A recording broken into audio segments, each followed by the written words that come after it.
नमस्कार दोस्तों, श्री सुंदरम अकेडमी की ऑनलाइन क्लासेस में आपका स्वागत है। जैसा कि हम लोग जानते हैं कि इस समय हम लोग शिक्षा वाला टॉपिक पूरा कर रहे हैं, जो कि एमपीपीएससी मेंस के सेकंड पेपर के पार्ट बी से संबंधित है। आइए आज के क्लास में हम लोग राष्ट्रीय शिक्षा नीति 2019 की जो प्रस्तावित राष्ट्रीय शिक्षा नीति है उसकी चर्चा करते हैं। इस राष्ट्रीय शिक्षा नीति का जो नाम दिया गया है वो है सार्वजनिक शिक्षा व्यवस्था।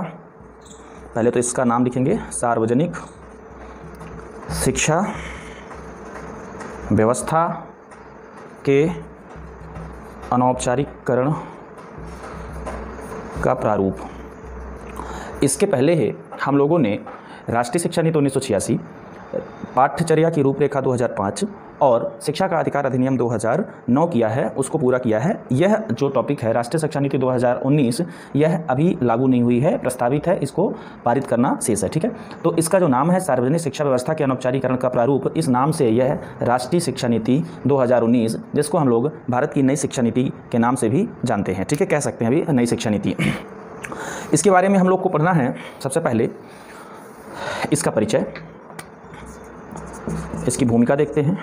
परिचय के बाद पढ़ेंगे हम लोग इसकी आवश्यकता क्यों पड़ी।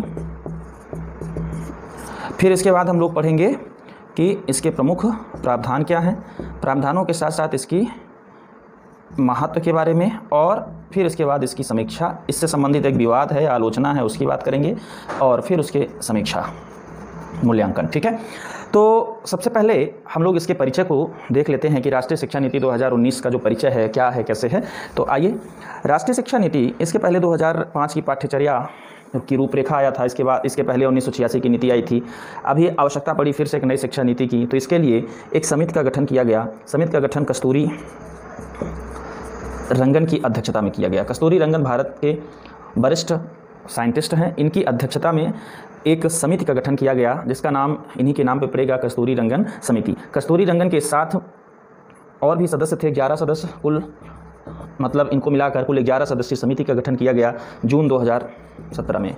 जून 2017 में कस्तूरी रंगन समिति का गठन इसलिए किया गया कि भारत में जो शिक्षा है उस शिक्षा को तकनीकी शिक्षा के साथ जोड़ने के लिए या टेक्नोलॉजिकल बनाने के लिए नई जो पृष्ठभूमि है, जो नए तत्व हैं, उनको समाहित करने के लिए एक शिक्षा नीति तैयार करें। तो इनके अध्यक्षता में ये गठित की गई। 31 मई 2019 को इन्होंने ड्राफ्ट तैयार किया और उसी ड्राफ्ट का नाम सार्वजनिक शिक्षा व्यवस्था के अनौपचारिकरण का प्रारूप के नाम से ड्राफ्ट प्रस्तुत किया। ठीक है, इसमें जो प्रावधान है तो कुल 4 भागों में ये शिक्षा नीति बटी हुई है। मतलब ये जो कस्तूरी रंगन समिति की जो सिफारिश है वो 4 भागों में बटी हुई है। पहला तो इसका संबंध स्कूली शिक्षा से संबंधित प्रावधान, दूसरा विश्वविद्यालयीन शिक्षा से रिलेटेड प्रावधान, तीसरा प्रौद्योगिकी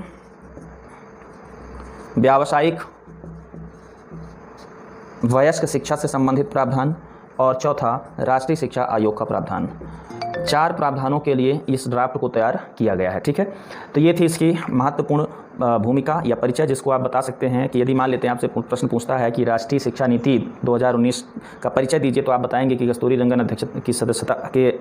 रंगन की अध्यक्षता में 11 सदस्यीय एक समिति बनी जून 2017 में। उसकी सिफारिश 31 मई 2019 को आई। उसमें जो सिफारिशें थी, ठीक है ना, स्कूली शिक्षा, विश्वविद्यालय शिक्षा, प्रौद्योगिकी, व्यावसायिक और वयस्क शिक्षा, राष्ट्रीय शिक्षा से संबंधित जो ड्राफ्ट तैयार किया गया वो राष्ट्रीय शिक्षा नीति 2019 के ड्राफ्ट के रूप में हम लोग देख रहे हैं। ठीक है, इसके साथ इसके प्रमुख जो प्रावधान हैं उनकी चर्चा हम लोग कर लें तो यह स्पष्ट हो जाएगा कि शिक्षा नीति में कौन कौन सी बातें शामिल हैं। ठीक है, तो प्रावधानों को हम लोग क्या करेंगे, न्यू एजुकेशन पॉलिसी 2019, ठीक है, या आप नेशनल एजुकेशन पॉलिसी भी कह सकते हैं, राष्ट्रीय शिक्षा नीति 2019। इसके प्रावधानों की चर्चा हम लोग निम्नलिखित बिंदुओं के अंतर्गत करेंगे।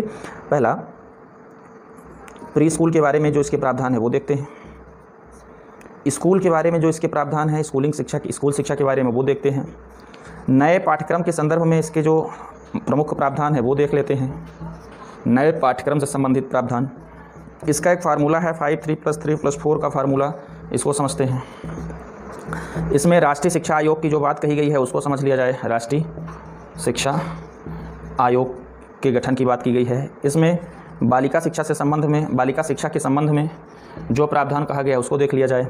इसमें जो विषय वस्तु के भार को कम करने के लिए कहा गया है, विषय वस्तु से संबंधित प्रावधान, शिक्षा के विषय वस्तु से संबंधित प्रावधान को देख लिया जाए। इसमें त्रिभाषा फार्मूला त्रिभाषा फार्मूला का जो कॉन्सेप्ट लाया गया उसको समझा जाए, ठीक है, इससे रिलेटेड जो विवाद था वो, और इसने जो HRD के नए नाम का सुझाव दिया उसको हम लोग देख लेते हैं, ठीक है।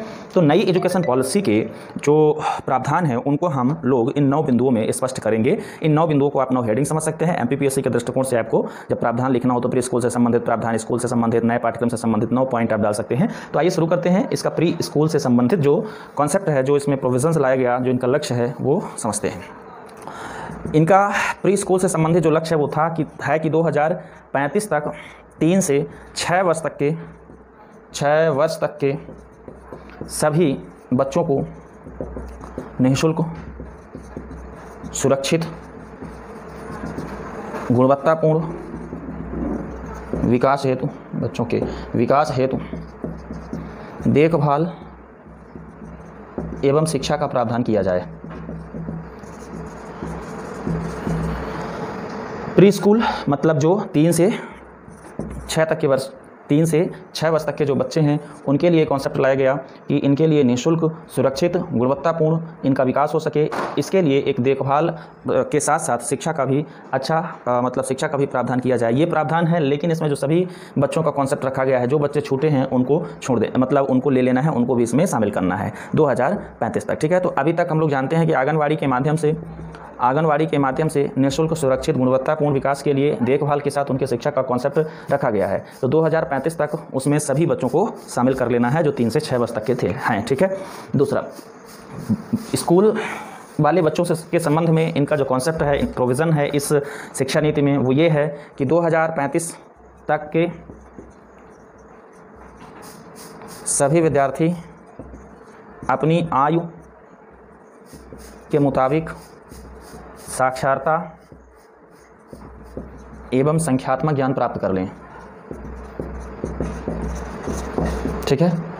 यह सुनिश्चित करना इस शिक्षा नीति का प्रोविज़न है कि 2035 तक के सभी विद्यार्थी जो हैं, 2035 तक सभी विद्यार्थी आयु के मुताबिक साक्षरता और संख्यात्मक ज्ञान प्राप्त कर लें। ये बात इसमें रखी गई है। इसी प्रकार ये कहा गया है कि 2030 तक स्कूली शिक्षा से रिलेटेड 2030 तक जो 3 से 18 वर्ष तक के बच्चे हैं उन सभी बच्चों को सभी को ध्यान में रखिएगा, क्योंकि प्रोविज़न पहले से सभी बच्चों को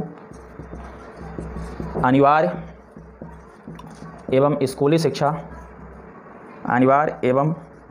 स्कूली शिक्षा उपलब्ध कराया जाना, ठीक है ना। तो इसमें यह प्रोविज़न है कि 2030 तक 3 से 18 वर्ष मतलब प्री स्कूल से लेकर के 12वीं तक के जो सभी बच्चे हैं, 12वीं तक पढ़ सकने वाले बच्चे हैं, उन सभी को अनिवार्य शिक्षा उपलब्ध कराना सुनिश्चित करें, ठीक है। इसमें एक बात यह भी है कि स्कूल तक बच्चों की पहुंच सुनिश्चित करना भी सभी बच्चों की, है ना, स्कूल तक सभी बच्चों की पहुँच सुनिश्चित की जाए, ठीक है। ये बात थी।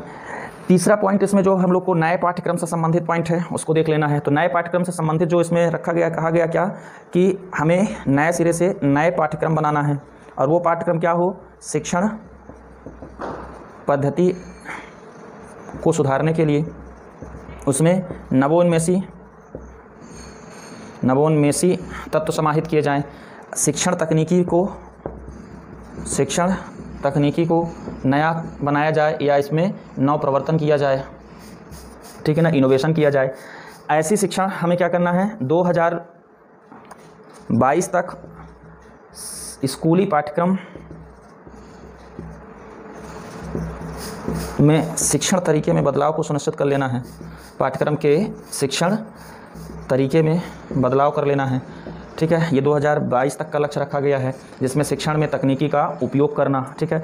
इसका उद्देश्य क्या है, क्यों नए पाठ्यक्रम को नए तरीके से डिज़ाइन करेंगे या नई शिक्षण तकनीकी लाएंगे, क्योंकि शिक्षा में क्या समाहित हो जाए, शिक्षा में रचनात्मकता आए, सृजनात्मकता आ जाए, वैज्ञानिकता आ जाए, ठीक है। सीखने की प्रवृत्ति को बढ़ावा मिले, सीखने की टेंडेंसी को बढ़ावा मिले, ठीक है ना। रटने की प्रवृत्ति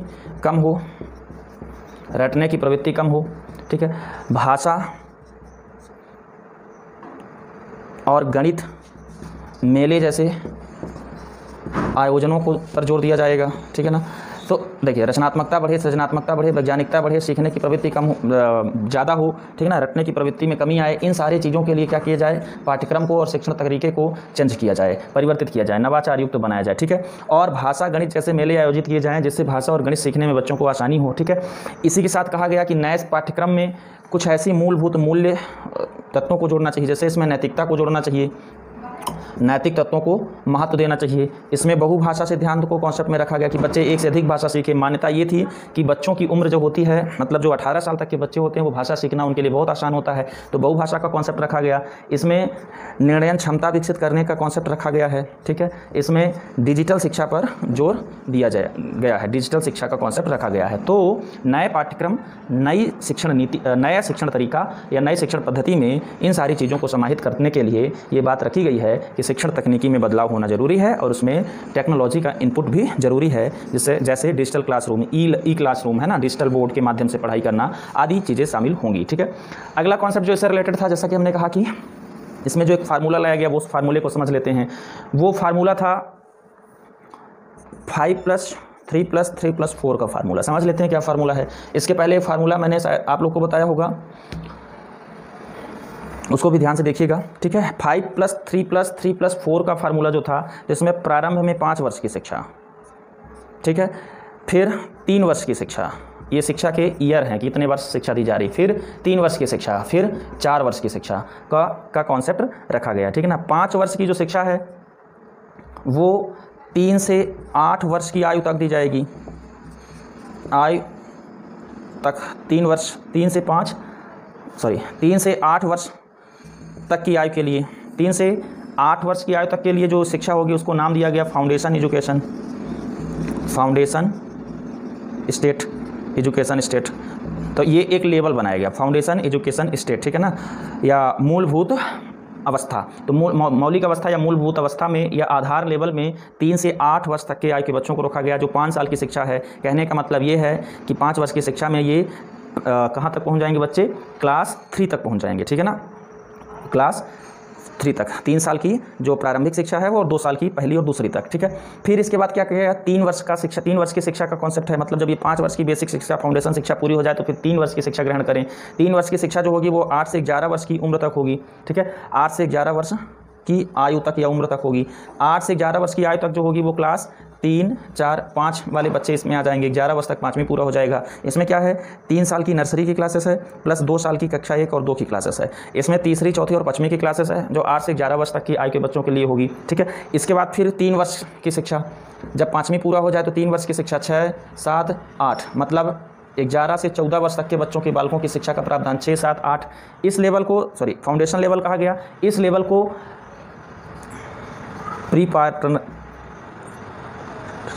प्री-पैरोटरी स्टेट कहा गया, ठीक है ना, प्री-पैरोटरी स्टेट कहा गया। तो प्री-पैरोटरी स्टेट में रखा जाए ये बच्चों को। फिर इसके बाद 3 वर्ष की शिक्षा जो 6, 7, 8 है, इसको मिडिल स्टेट कहा गया, मिडिल स्टेट कहा गया, ठीक है। इसमें 6वीं, 7वीं और 8वीं की कक्षा होगी। फिर 4 वर्ष की शिक्षा का प्रावधान है, तो 4 वर्ष वो 8 से 12 तक। उम्र क्या होगी, 14 से लेकर के 18 वर्ष तक की उम्र में 9वीं, 10वीं, 11वीं और 12वीं की शिक्षा।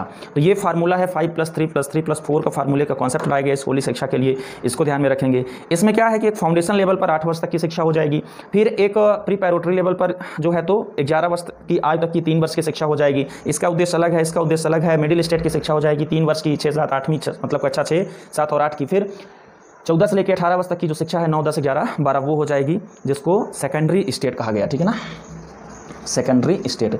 तो इस नई शिक्षा नीति में स्कूली शिक्षा को 4 स्टेट में बांट दिया गया। आप चाहे तो इसको इस प्रकार से भी प्रस्तुत कर सकते हैं। 4 स्टेट में बांट दिया गया। पहला फाउंडेशन स्टेट, दूसरा प्री-पैरोटरी स्टेट, तीसरा मिडिल स्टेट, चौथा सेकेंडरी स्टेट, ठीक है। तो इन 4 लेवल पे शिक्षा को बांटा गया। फाउंडेशन एजुकेशन होगी 8 वर्ष की आयु तक, प्री-पैरोटरी होगी 11 वर्ष तक, मिडिल एजुकेशन होगी कहाँ तक, आपका 14 वर्ष तक, और सेकेंडरी एजुकेशन 18 वर्ष तक। ये कॉन्सेप्ट लाया गया। क्लियर।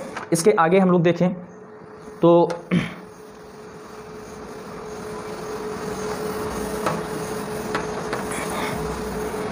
राष्ट्रीय शिक्षा आयोग वाला जो कॉन्सेप्ट था उसको देख लेते हैं। राष्ट्रीय शिक्षा आयोग के गठन की बात इस तरीके से की गई इस शिक्षा नीति में कि राष्ट्रीय स्तर पर एक नियामक प्राधिकरण का गठन किया जाना चाहिए। राष्ट्रीय स्तर पर एक नियामक प्राधिकरण का गठन होना चाहिए।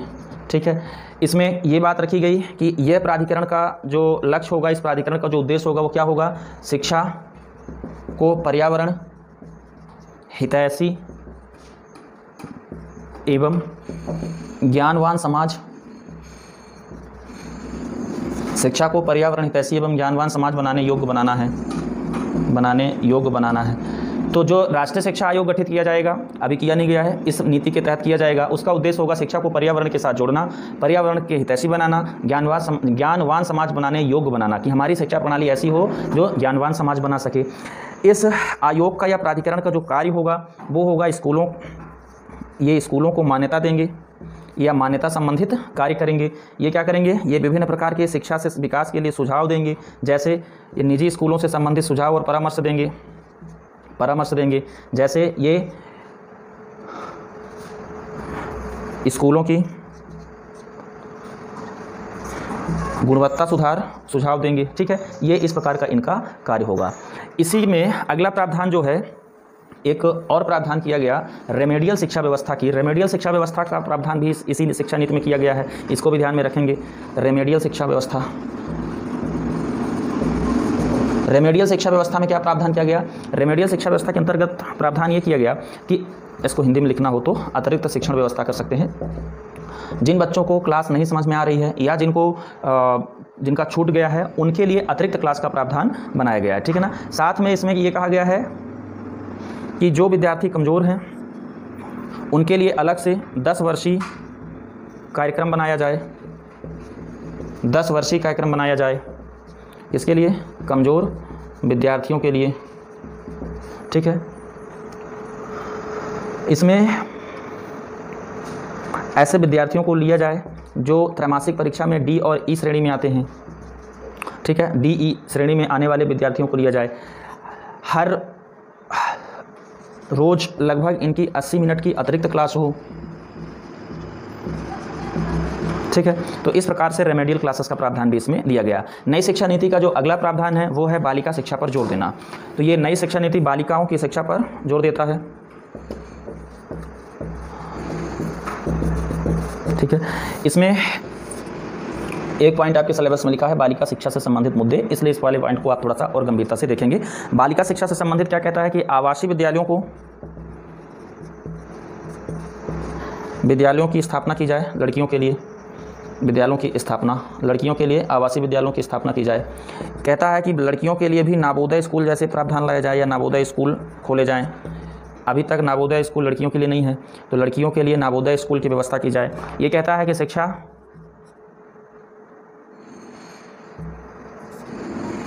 बीच में ना छूटे, इसके लिए भावनात्मक सपोर्ट की व्यवस्था की जाए। ये कहता है कि लड़कियों के लिए कस्तूरबा गांधी बालिका विद्यालय को, जो कि अभी 8वीं तक है, 12वीं तक किया जाए। ठीक है, तो ये बालिका शिक्षा से संबंधित प्रावधान शिक्षा नीति में किया गया है। इसका जो विषय वस्तु से संबंधित प्रावधान है वो भी देख लेते हैं हम लोग। विषय वस्तु से संबंधित प्रावधान ये कहता है कि हमें विषय वस्तु के भार को कम करना है। मतलब हमें ज़्यादा नहीं पढ़ाना है। ये कहता है कि हमें शिक्षा के विषय वस्तु को इतना कम करना है जिससे बच्चों के दिमाग पर अतिरिक्त भार ना पड़े। ठीक है, ये वाली बात जो है तो सिफारिश 1993 में यशपाल समिति ने किया था। यशपाल समिति ने 1993 में पहली बार किया। इन्होंने कहा था लर्निंग विदाउट बर्डन, बोझ विहीन शिक्षण या सीखने की जो पद्धति हमारी होनी चाहिए वो ज़्यादा बोझिल नहीं होना चाहिए। पहली बार यशपाल समिति ने 1993 में इसका परिचय कराया था। इनके इस कॉन्सेप्ट को भी इस शिक्षा नीति में शामिल किया गया है कि हमें विषय वस्तु के भार को कम करना है, हमें बच्चों के बैग का भार जो है वो कम करना है, किताबों की मोटाई कम करनी है। ये सारे कॉन्सेप्ट इसमें रखा गया। ठीक है, इसके लिए कहा गया कि ऐसा किया जाए कि जो स्तरहीन शिक्षा का विषय वस्तु है, स्तरहीन शिक्षा का विषय वस्तु है, उसको त्यागा जाए छोड़ दिया जाए, हटा दिया जाए, ठीक है ना। और इसमें जो ऐसे थोड़ा सा इसकी गुणवत्ता बढ़ाने के लिए अगला पॉइंट है इसी से रिलेटेड कि जो स्तरहीन शिक्षण संस्थान हैं उनको भी बंद किया जाए, शिक्षण संस्थानों को बंद किया जाए, ठीक है। ये बात इसमें कही गई। इसके लिए एक बात और इसमें जोड़ी गई कि जो 4 वर्षीय बीएड कार्यक्रम है उसका संचालित किया जाए। 4 वर्षीय बीएड कार्यक्रम जिससे जो शिक्षक होंगे वो अच्छे प्रशिक्षित शिक्षक उपलब्ध हो जाएंगे। तो ये सारी चीज़ें इससे रिलेटेड कही गई इसमें, ठीक है। भाषा का जो त्रिभाषा फार्मूला है वो क्या है उसको समझते हैं हम लोग। त्रिभाषा फार्मूला, त्रिभाषा फार्मूला इसके पहले 1986 की शिक्षा नीति और 2005 की पाठ्यचर्या की रूपरेखा में द्विभाषा फार्मूला का पालन किया जाता रहा है। द्विभाषा फार्मूला, ठीक है ना। द्विभाषा फार्मूला हम लोग सब जानते हैं कि हम लोग 2 भाषा पढ़कर आए हैं, एक हिंदी पढ़े हैं और एक इंग्लिश पढ़ते हैं, ये 2 भाषा है, ठीक है। हिंदी हमारी क्या हो गई, अनिवार्य हो गई, इंग्लिश भी अनिवार्य है, मतलब ये दोनों अनिवार्य है। बस अंतर क्या है कि हिंदी विशेष पढ़ते हैं और इंग्लिश सामान्य पढ़ते हैं, या तो कुछ ऐसे करते हैं कि इंग्लिश विशेष पढ़ते हैं और हिंदी सामान्य पढ़ते हैं। तो ये भाषा 2 भाषा प्रावधान है, 2 भाषा फार्मूला है।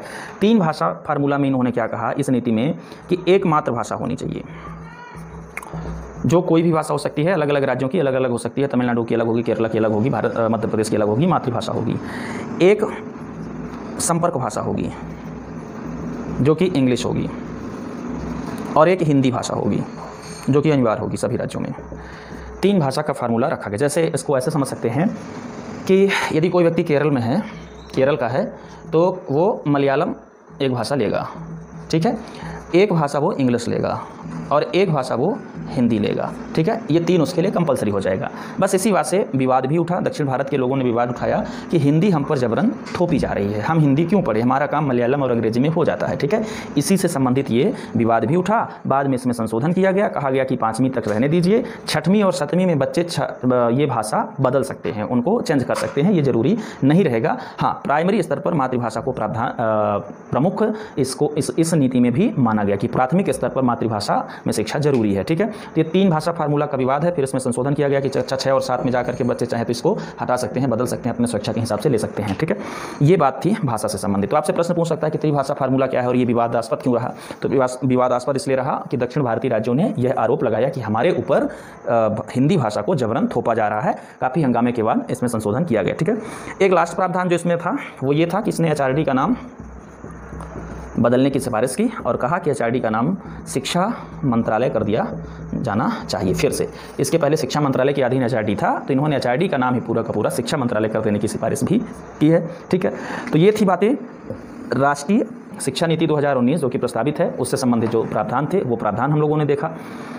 विवाद आप समझ गए होंगे, ठीक है। इसके थोड़ा सा महत्व को समझ लेते हैं।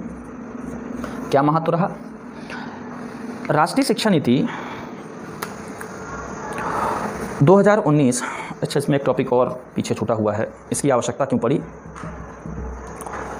आवश्यकता क्यों, दोनों एक साथ ले लेते हैं और इसका महत्व क्या, ठीक। इसकी आवश्यकता क्यों पड़ी। 1986 की शिक्षा नीति की जो कमी थी उनको आप गिना दीजिए। शिक्षा नीति की सीमा, क्या सीमाएं थी। पहली बात तो हमें एक समय के बाद हर एक चीज़ की पॉलिसी को चेंज करना होता है, क्योंकि समय के साथ बहुत सारी चीज़ें जो होती हैं पीछे छूट जाती हैं और बहुत सारी चीज़ें उसमें नई जुड़ जाती हैं। तो नए समय के हिसाब से ऐसा लिखते हैं, नई परिस्थितियों के दृष्टिकोण से हमें नई शिक्षा नीति की आवश्यकता थी, ठीक है। हम नए युग में प्रवेश करने वाले हैं या कर चुके हैं, जिसमें डिजिटल शिक्षा, जिसमें तकनीकी शिक्षा, जिसमें ऑनलाइन शिक्षण जैसे बहुत सारे कॉन्सेप्ट नए हैं, शामिल करना ज़रूरी है। तो इन सारे कॉन्सेप्ट को नई शिक्षा नीति में शामिल करना है। आज जो सीखने की प्रवृत्ति है, सीखने की जो प्रवृत्ति है या जो सीखने का जो तरीका है वो 1986 से लेकर के 2000 तक का नहीं रह गया है या 2010 तक का नहीं रह गया है, बहुत कुछ इसमें परिवर्तन आया है, ठीक है। 1986 जैसे यदि हम आज बच्चों को सिखाएंगे तो समय के साथ वैश्विक स्तर के साथ सामंजस्य स्थापित नहीं कर पाएंगे। तो हमें क्या करना है, हमें करना है अपने शिक्षण पद्धति में बदलाव। तो हमें शिक्षण पद्धति में बदलाव के लिए नई पॉलिसी की ज़रूरत तो पड़ेगी। हमें क्या करना है, शिक्षा के विषय वस्तु में बदलाव करना है। शिक्षा के विषय वस्तु में बदलाव करना है। तो इस बदलाव के लिए हमें नई पॉलिसी की ज़रूरत पड़ेगी। हमें पाठ्यक्रम को नए तरीके से संशोधित करना है, बहुत सारी चीज़ों को छोड़ना है और बहुत सारी नई चीज़ों को शामिल करना है। उदाहरण के लिए जैसे मान लेते हैं एक नया शब्द आया वेबिनार, इस समय प्रचलित शब्द है। अब ये 1986 की शिक्षा नीति में शामिल नहीं होगा, ये अब शामिल हम करेंगे ऐसे शब्दों को। जैसे हम लोग ई लर्निंग प्रोग्राम जैसे शब्द जो होगा तो अब शामिल करेंगे। तो ऐसे वेबिनार से परिचय कराना है, कंप्यूटर से परिचय कराना है, ई लर्निंग से परिचय कराना है, डिजिटलीकरण से परिचय कराना है, डिजिटल इंडिया से परिचित कराना है। तो हमें पाठ्यक्रम में नई चीज़ों को जोड़ना होगा और उसके लिए हमें नई शिक्षा नीति की आवश्यकता पड़ेगी। ठीक है, एक राष्ट्र एक भाषा की ओर बढ़ना भी हमारा लक्ष्य रहा है। तो एक राष्ट्र एक भाषा की ओर भारत बढ़ने के उस पर है। तो राष्ट्रवाद का जो राष्ट्रवादी जो मूल्य हैं उनको आगे बढ़ाने के लिए भी और उससे संबंधित जो तत्व हैं उनको शिक्षा उनको संशोधित करने के लिए नई शिक्षा नीति की आवश्यकता पड़ेगी। ठीक है, तो तमाम समय के साथ अपडेट होने की आवश्यकता होती है तमाम चीज़ों को। तो इसी प्रकार से शिक्षा नीति को भी समय के साथ अपडेट होने की आवश्यकता है और उसी आवश्यकता के लिए यह शिक्षा नीति लाई गई। महत्व भी इसका यही है। ठीक है, इस शिक्षा नीति का प्रमुख महत्व यह है कि इसमें लक्ष्य निर्धारित किया गया है, एक निर्धारित लक्ष्य है। इस निर्धारित लक्ष्यों को 2022, 2030 और 2035 तक अलग अलग लक्ष्य पूरा करना है, जैसा कि हम लोगों ने देखा। ठीक है, इसका मतलब इसमें एक समयबद्धता है। इस समयबद्धता तक हम सभी बच्चों तक निःशुल्क अनिवार्य शिक्षण और 3 से 6 वर्ष तक के बच्चों को देखभाल सहित शिक्षा व्यवस्था कर पाएंगे। ठीक है, तो लक्ष्य सहित निर्धारित व्यवस्था है। दूसरी चीज़ इसमें क्या है कि समय की मांग के अनुरूप नीति है ये, अर्थात जो समय की हमारी मांग है, जैसे डिजिटल एजुकेशन, जैसे ई लर्निंग प्रोग्राम। ठीक है, इस प्रकार की चीज़ें इसमें शामिल की गई है। यह शिक्षा नीति सिखाने पर ज़्यादा जोर देती है, रटाने पर नहीं।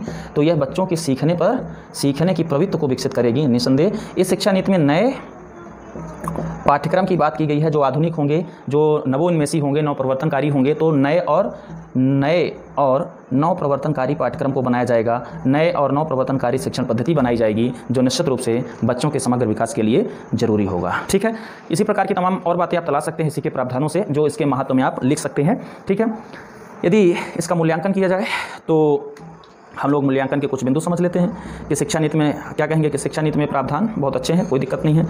शिक्षा नीति के प्रावधान निसंदेह ठीक है। त्रिभाषा का फार्मूला की आलोचना करना चाहिए आपको। त्रिभाषा का फार्मूला, ठीक ना, गैर हिंदी भाषी राज्यों के लिए, गैर हिंदी भाषी राज्यों के लिए हितकर नहीं है, अर्थात उनके विरोध को समझना चाहिए। ठीक है ना, यदि ज़रूरी है तो उनको बिना विश्वास में लिए हम ये काम नहीं कर सकते हैं। लोकतांत्रिक भावना से इस बात को रखना चाहिए। ठीक है ना, इसके में जो शिक्षा से संबंधित जो प्रावधान लाए गए हैं उनका असर दूरगामी होगा, उनका दूरगामी होगा। हमें जो राष्ट्रीय स्तर पर एक शिक्षा आयोग की स्थापना की बात की गई है वो भी बहुत महत्वपूर्ण बात थी, लेकिन इनका सबका एक समय के अनुसार, एक समय के साथ गठन होना चाहिए और एक निश्चित वे में लागू कराया जाना चाहिए ताकि शिक्षा की नीति सही तरीके से जिन उद्देश्यों के लिए लाई गई है उन उद्देश्यों को पूरा कर सके। हाँ, कुछ छूटे हुए बिंदु मान लेते आपके दृष्टिकोण से लगता है कि नई शिक्षा नीति में ये शामिल होना चाहिए, तो आप उनको तलाशें। ठीक है ना, और तलाश करके नोट करें। इतने में फ़िलहाल आपका काम हो जाने वाला है। आज के लिए इतना ही, धन्यवाद। Shri Sundaram academy online classes देखने के लिए आपको बहुत बहुत धन्यवाद। आपको यदि क्लासेस हमारी पसंद आ रही हैं तो इस चैनल को हमारे सब्सक्राइब करें और अपने दोस्तों तक पहुंचाएं। आज के लिए इतना ही, पुनः धन्यवाद।